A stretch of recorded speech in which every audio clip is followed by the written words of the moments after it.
Welcome everyone. Thanks for attending this presentation. Um, so in this presentation, we will look at how we can detect a very old problem on the web application, namely cross-request forgery using dynamic analysis and property graphs. Now, we are quite familiar with links like that bring to pages like this one. We like to watch entertaining content, and we share this over social network, email, and instant messaging. However, these pages may hide some attacks against vulnerable web pages or vulnerable web applications that we use every day, like online stores, home banking, and so on. An example of this attack is cross-request forgery attack.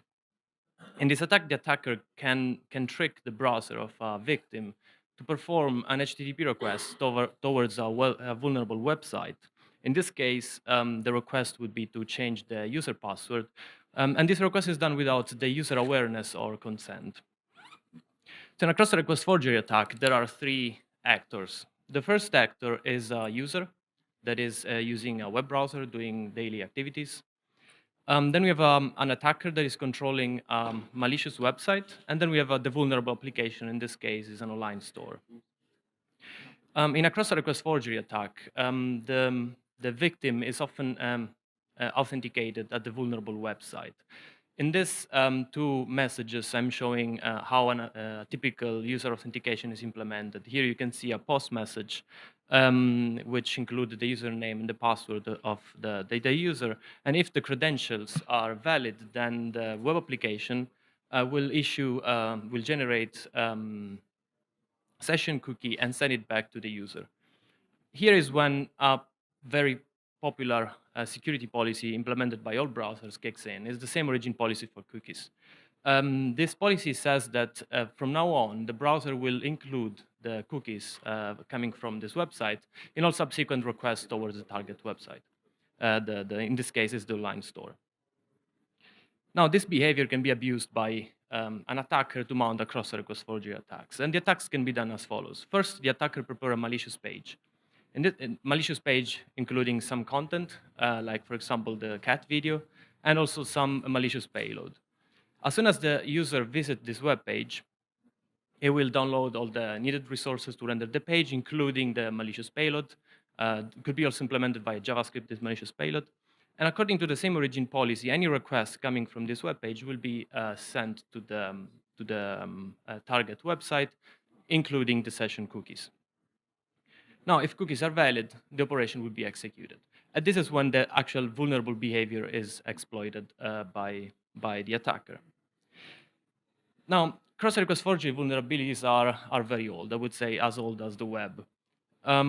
Since its discovery in 2001, they have been constantly ranked as one of the top 10 security risk, together with cross-scripting and SQL injection. However, despite the popularity, they have received a marginal attention if you compare it with cross-scripting and SQL injection. In particular, the efforts of the researching community have been spent on countermeasures. For example, the origin header, or the synchronizer tokens, or browser plugins that prevent the submission of cookies, submitting cookies that originated from untrusted domains. The focus of this work is on detection, and there is a little that has been done to provide developers and analysts with tools to detect the actual vulnerability on the software or the web application. Existing techniques mainly focused on input validation, like cross-scripting, SQL injection, and recently also on logic flows. To date, the detection of cross-request forgery vulnerability is mainly a manual activity.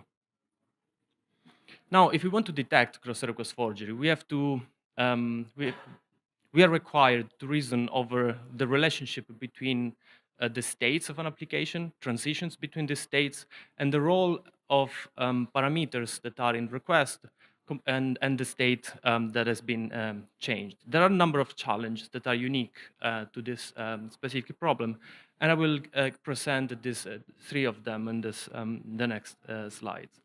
So the first one is, the first challenge is that we need to determine when a state transition occurs in a web application. Now, it's important to observe that not all operations are triggering or are causing a transition of state in a web application. For example, consider the first. Does this work? Yeah.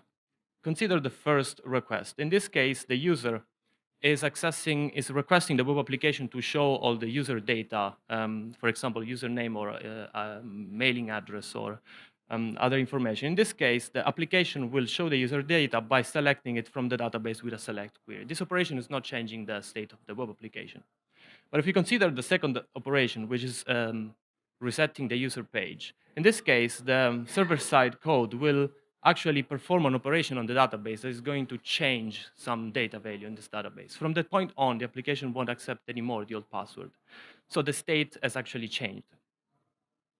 Now, there are techniques to learn state transitions, starting from a code or an application, but these techniques can be inaccurate. For example, a few of them are based on comparing the structure of an HTML page to determine whether a state transition occurred or not, or they are even specific to the operation that is under testing. The second challenge is to determine what is the specific relationship between the request parameters and a state-changing operation. For example, consider a parameter that is carrying a pseudo-random token. This is the case. Now, this type of parameters, if it's truly pseudo-random, it's very unlikely that an attacker would be able to guess it. So this is actually acting as an actual countermeasure against exploitation. Now, determining this type of relationship between parameters and state-changing operation is important for the detection, and there's no technique that allows to determine such relationship.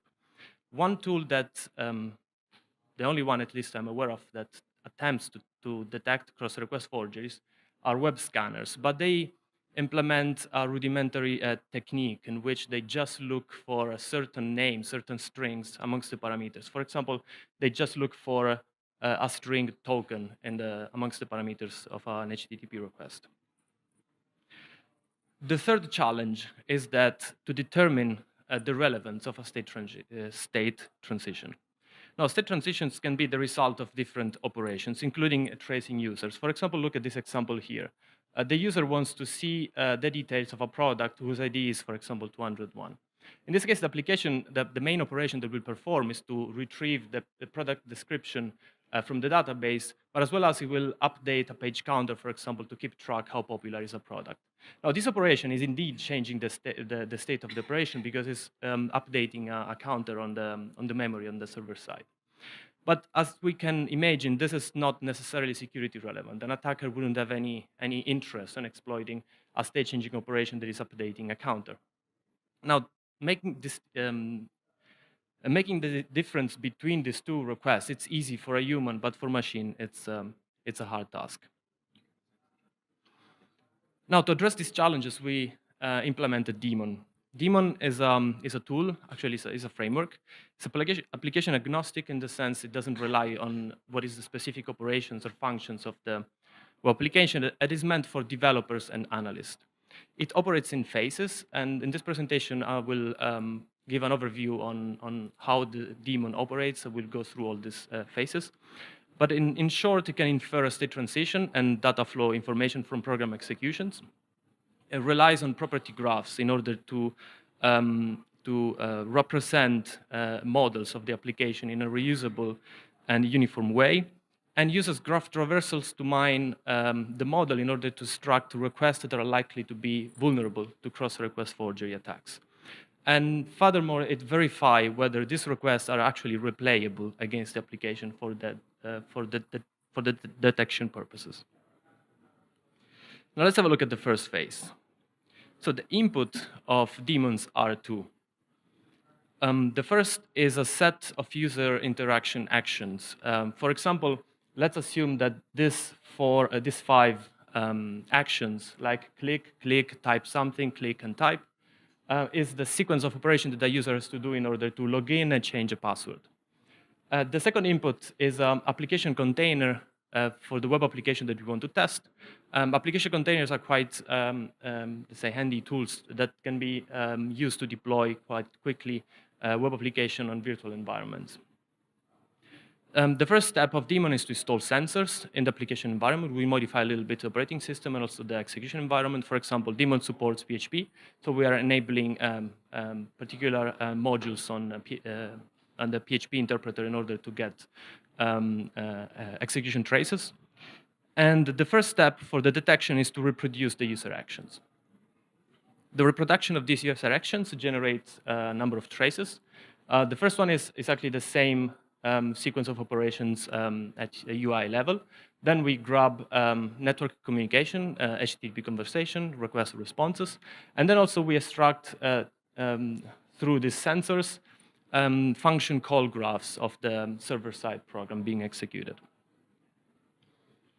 Deemon repeats this operation, the execution of traces, twice in order to observe sources of non-determinism. This is very interesting if you want to find pseudo-random values. The second phase is to construct the actual model. As I anticipated before, we rely on property graphs. And the first step is to take the dynamic traces, and we import each element of the trace in the graph. The second step is to parse each element. For example, HTTP request will be fully parsed in a parse tree. The same will happen for SQL queries that are coming from the dynamic traces for function call trees on the server side. All this information is stored in the property graph. And next, we add edges between these elements. We are using labeled edges in a way in order to express the type of relationship between the single elements of a model. After this phase, after we have imported traces and parse trees, Deemon proceed with the construction of a state transition system. Actually, Deemon infer a finite state machine. And this finite state machine is inferred by comparing, by clustering together HTTP requests that are triggering the same, let's say, state-changing SQL operation. And we do that via abstract parse trees. Basically, an abstract parse tree is a parse tree without terminal nodes. We connect then the transition with a HTTP request that is triggering the transition using an edge, in this case called accepts. And the final step on the model construction phase is the construction of data flow information and type inference. The construction of the data flow starts from a general concept of variable. We derive one variable from each of the terminal nodes containing a data value. We link then variables to the state that, let's say, contains them.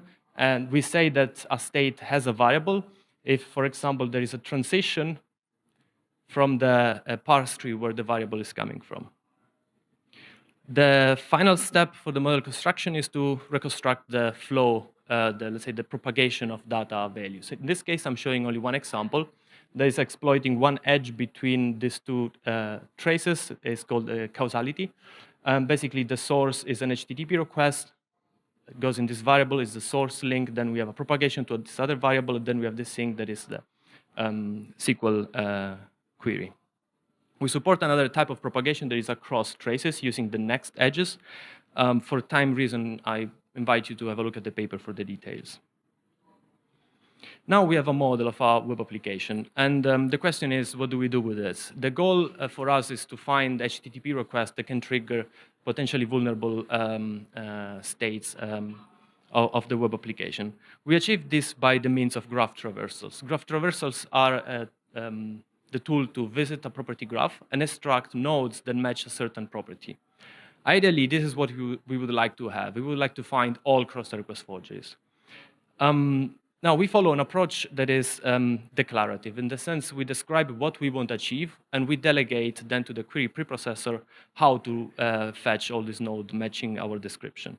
So what we do, we just apply a plain and simple definition of cross-request forgery. That is, we say that an application suffers from cross-request forgery if there is a request that is a state changing that can be reliably created by an attacker, and the state change is relevant, are basically derived also from the challenges for this paper. Then we map each element of this definition, for example, request, state changing, being created, and relevant, to patterns in the graph. Let me show you a few examples. For example, we say that a node R is a request if it's the root node of a parse tree coming from an HTTP request. We say that, for example, request R is a state changing, is, for example, is accepted by a transition. We say that a request can be created by an attacker if there is, for example, a variable that belongs to a state and has a specific type. I didn't mention the aspect of types, but we infer certain we infer types. We divide them into categories: semantic and syntactic. Amongst the semantic types, we have session unique or user unique. This type of these types we assume to be unguessable for an attacker. So if a variable is of a type unguessable, belongs to a state, then we could say that the requests are that trigger the state transition that brings to this state. Then we say that this cannot be created by can be created by an attacker. We have also a definition of the relevance of an HTTP request, but I'm not going to present this. Please refer to the paper. Now, this is how a query would look like. I'm using a propositional logic predicates here, but the actual language that we're using is Cypher. Cypher is a popular language used by NoSQL database, the one based on property graph. Specifically, we're using Neo4j. And this language allows us to express what we want to find without defining how to find it. The query preprocessor of Cypher, it will be responsible to do this translation, and nowadays Cypher is doing it quite efficiently.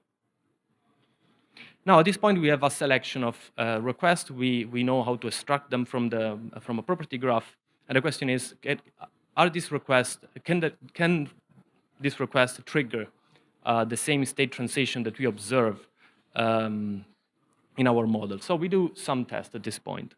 So starting from request, we also structured, I'm representing here the queries to represent the expected behavior.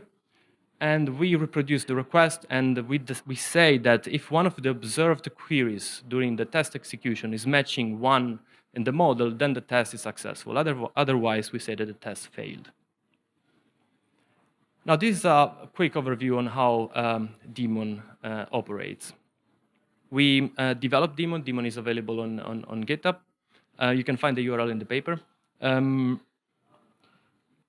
Now, for the evaluation, we selected 10 web applications, and we used the Bitnami catalog. The Bitnami catalog is an application database containing application containers of popular web applications written in many languages: PHP, Java, Python, you name it.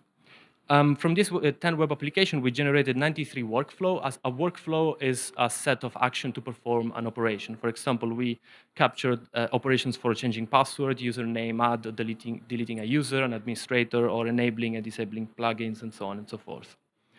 From these 93 workflows, Deemon generated 1,380 requests. Of this, 1,886 are state changing. So there is a predominance of state changing operations. However, only 164 are actually relevant. Of these 164, 111 are unprotected in the sense that there's no token that cannot be guessed by the attacker, and 53 are protected. We identified that these 53 requests are protected by 108 tokens.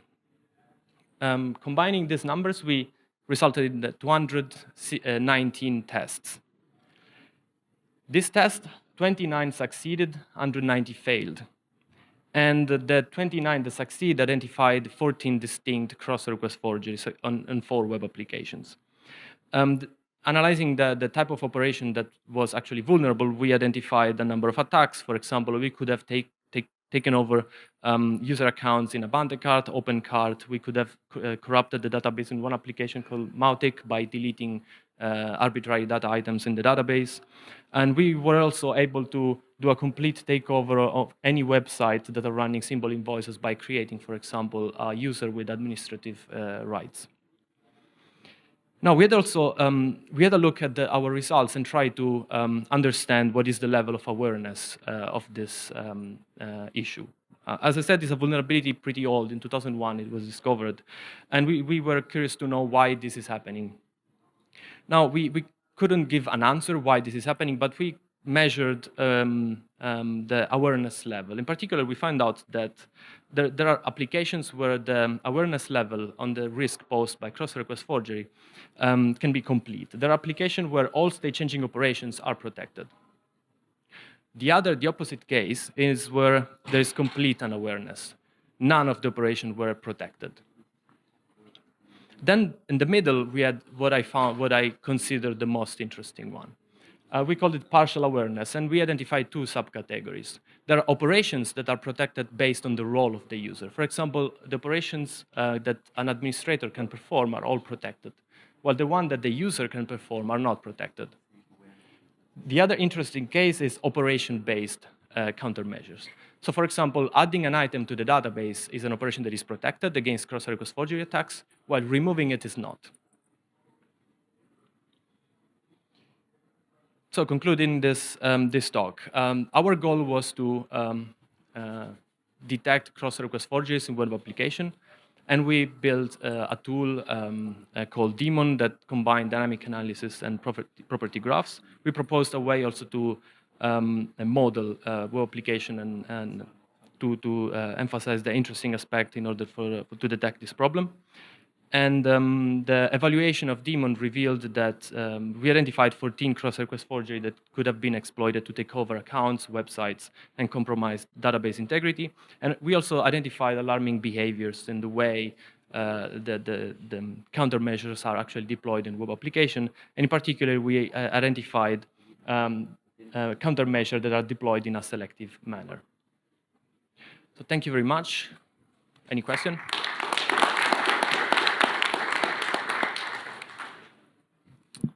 Hi, Nick Nikiforakis, Stony Brook. Could you compare your approach with a more naive approach of saying, I will find all forms that post and I will look for the ones that lack high entropy parameters, right? Like of the 14 CSRFs that you found, how many would not have been found by this just simplest of searches? So if I got it right, the question is just looking at low entropy parameters. I'm looking at the absence of high entropy parameters in post requests. How this would compare? I think it should be possible to find forms that have low entropy, but this means you need several samples in order to find out if the entropy is higher or lower. There are certain forms that have constant value, so you need to rule out. I mean, you can do it per parameter, right? You can essentially, it's just, come up with a metric of measuring randomness and see if you have forms that post that lack such a parameter. I think this should be possible. Okay, but have you compared it with your approach? No, I didn't. No. Okay, because that would be the simplest thing, right? The simplest thing is what actually crawlers are doing, that is looking for anything that contains the keyword token. Okay, then the next simplest thing. Yeah. Okay. Yeah, definitely. I mean, it's a good point. But no, we haven't done this. Okay, thank you.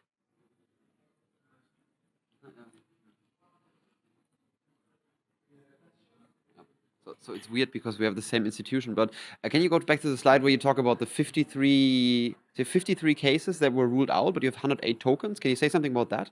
So that was kind of...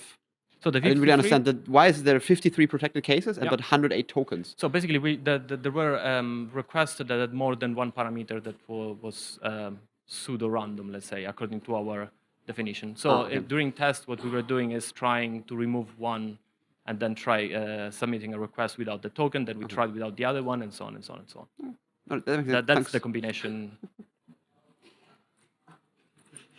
Hi. I'm curious if you also modeled same origin policy restrictions. So not just if an attacker could craft a request, but if he can cause a victim to make that request. Same origin policies in the sense for cross-origin requests? Yeah. So you modeled whether or not an attacker could craft the request by knowing the parameters, but an attacker also has to be able to make the victim send that request. Yeah. Right. Now, for same origin policy for cross-origin requests,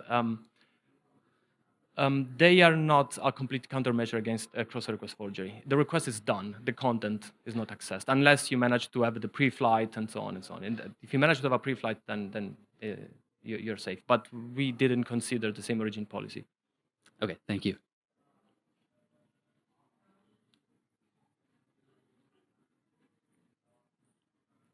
A learner, Wellesley College. Same session, so maybe it's the same sort of conflict of interest. But when you were talking about awareness, and I was really interested by that. Do you think that the developers intentionally protected against CSRF in some cases, like in the administrative cases, and then left it off because they didn't think it was important for user cases, or I think. Or do you think it's sort of an oversight? I mean, I'm speculating here because I didn't have a chance to talk to them. Only the only interaction I had during the vulnerability disclosure when we were informing them. My idea is that for the complete unawareness, that's clear. They are not aware or they just neglect intentionally that that's a problem. The other case, the one where you see a mixed behavior, there I think hypothesis one could be that they operate upon a report. We found a problem here, they fix it only there, basically. That's my I would say most likely guess. Sure. I would be happy to learn why this is happening, to find this out. I think that's meat for future works. Okay, thank you. Just to make it one tiny comment, I've actually seen cases on the web where there was a form that contained a CSRF token, but if you left it, so it was posted, but it was never checked.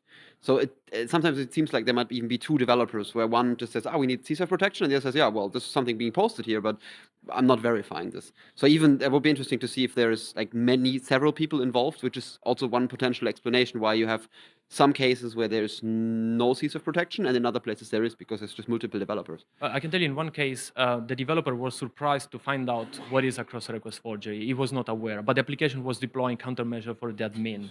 So this is already saying that were two people doing this. One answering to me that was fixing the user part is one developer. The one working at the administrator panel was another developer.